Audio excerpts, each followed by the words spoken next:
E-Waste, a case study on barriers, challenges, and solutions by Meredith Cook, Emily Graves, and Chris Pandapas. What is e-waste? Total globally generated e-waste is expected to double to 7.41 million tons by 2030.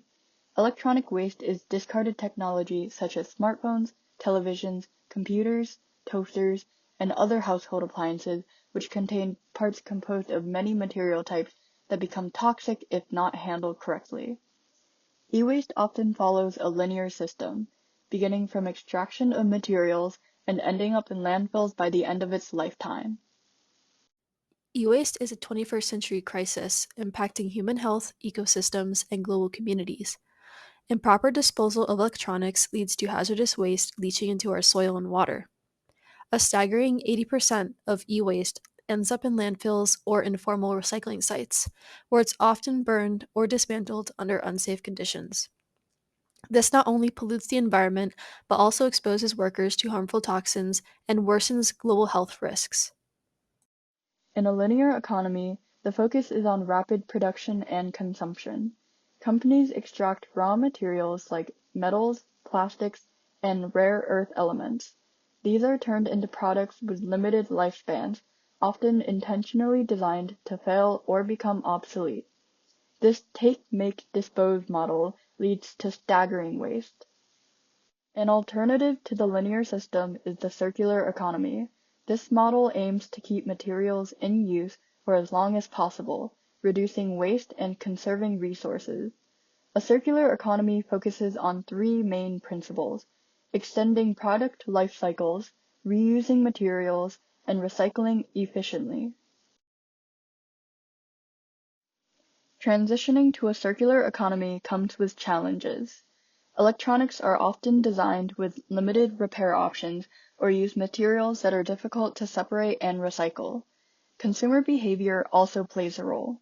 The demand for frequent upgrades, fueled by advertising and social trends, creates barriers to reuse and repair. Globally, proper recycling infrastructure is lacking, especially in regions where informal recycling is prominent. Without investing in safe systems, achieving circularity remains difficult. The linear economy thrives on continuous resource extraction, maximizing profits but generating vast amounts of waste and pollution. On the other hand, the circular economy seeks to close the loop, minimizing waste and rethinking how products are designed, used, and disposed of.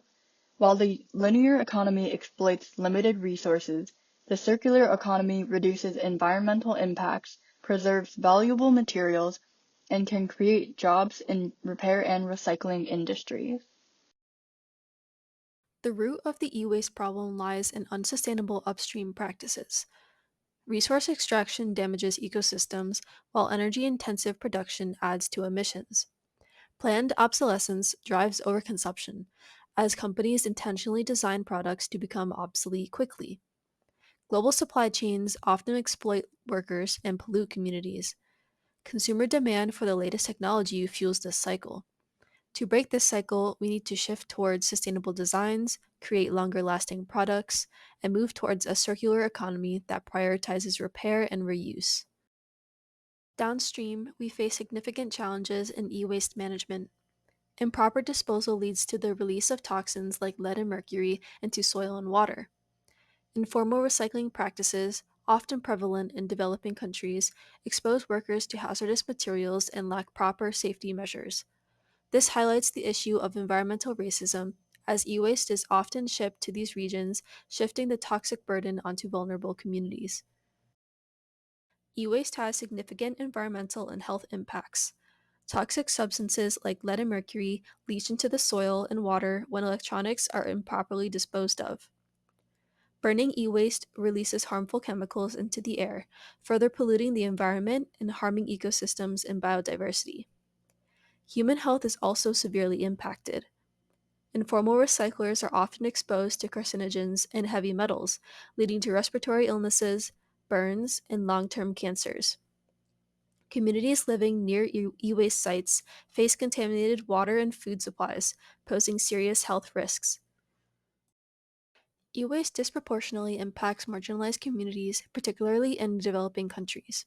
Developed nations often export e-waste to these regions, leading to significant health and environmental consequences for local communities. This unequal distribution of e-waste highlights the global nature of environmental justice. Regenerative sustainability goes beyond traditional recycling. It focuses on actively restoring the environment and empowering communities impacted by e-waste. This approach emphasizes several key principles: remediation, community empowerment, social equity, and circular economy. Okay, so let's actually take apart a computer. This is a very old and very broken MacBook Pro, and see where some of its parts come from and where they end up. So, take off the keyboard, and now we may immediately notice there are some components already missing here. Namely, the storage is missing. Now, this would have a disk drive, but that's actually not very relevant since the vast majority of laptops nowadays would use an SSD, a solid-state drive. Solid-state drives are produced with copper, aluminum, and silicon. They're largely produced with several chips, manufactured in only a small handful of facilities across the globe. Silicon being the chief component of interest here, is mined in a wide variety of nations across the globe, and it actually has a relatively minor ecological impact.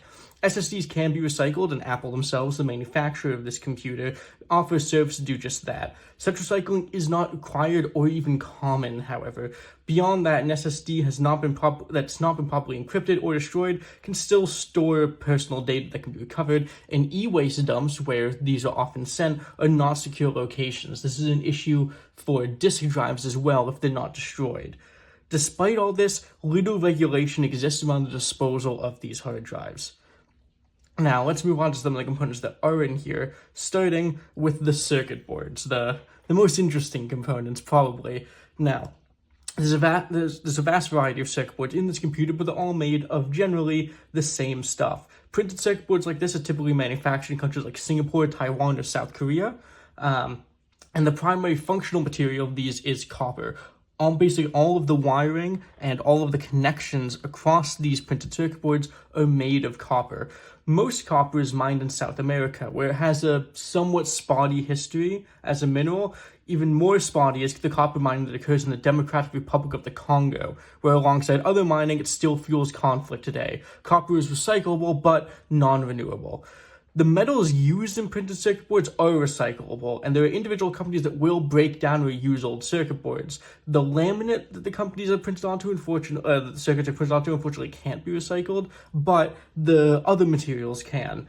Most of these circuit boards, however, will still just end up in unrecycled e-waste dumps like Agabloshi in Ghana. Moving on to some of the other materials, let's take a few of these pieces out. Now, you may have noticed that basically the entire chassis and the main structural material of this is aluminum. These fans' faces are aluminum, on the other side is iron. The casing on this lithium iron battery is aluminum. The entire chassis of the computer is aluminum. The entire chassis of the keyboard is aluminum. And the heat sinks underneath this circuit board are also made of aluminum. And this can be somewhat of a problem. All of this aluminum is typically manufactured in China, along with actually most of the components of this computer, which has an enormous electronic manufacturing industry. If you look across most of these components, you'll see manufactured in China on basically all of them, manufactured or assembled in China. The average manufacturing worker in China makes about 97,500 yuan per year, which is about 13,500 USD. It's a very low salary, which is why most of this manufacturing takes place there. Aluminum itself is extracted from the mineral bauxite, and though it's extremely plentiful, it's concentrated mostly among Earth's tropical forest ecosystems. Bauxite mining necessitates strip mining, in which the entire top layers of Earth across large areas are removed, decimating the local environment. And increased aluminum demand from the tech industry year over year necessitates more and more bauxite mining and more destruction. It's plentiful, but its mining is extremely ecologically destructive. Aluminum is, however, extremely recyclable and nearly 100% recoverable. Aluminum sent to sit in e-waste dumps is removed from a potentially robust circular economy, but if more aluminum was recovered, demand for bauxite mining could be reduced. Now, Finally, let's move on to this lithium-ion battery. Now, we could try and get it out here, but it... Oh, you know what? Let's see if we can. There goes that.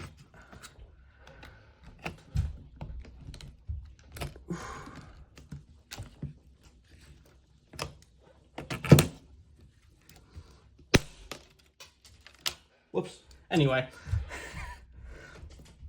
Now, this lithium-ion battery is the same kind of battery used in the vast majority of laptops and computers. The lithium mine for the batteries in this computer and computers like it comes from any number of places across the world and often has quite extreme environmental impacts.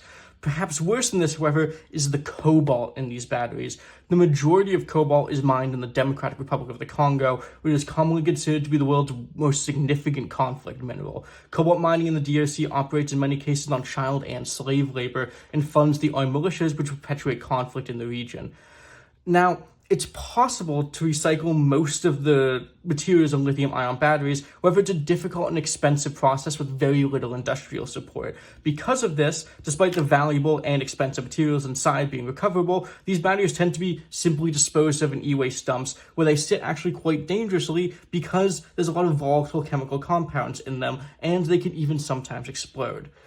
Now, the common theme you'll be noticing here is that most of these components are actually quite recyclable. Now, the mining of the raw resources is often dangerous and often conflict-fueled, and oftentimes these components just end up sitting in e-waste dumps where they could instead be part of a robust ecosystem of recycling, and that recycling ecosystem is going to be quite necessary as the raw supplies of these minerals start to run out.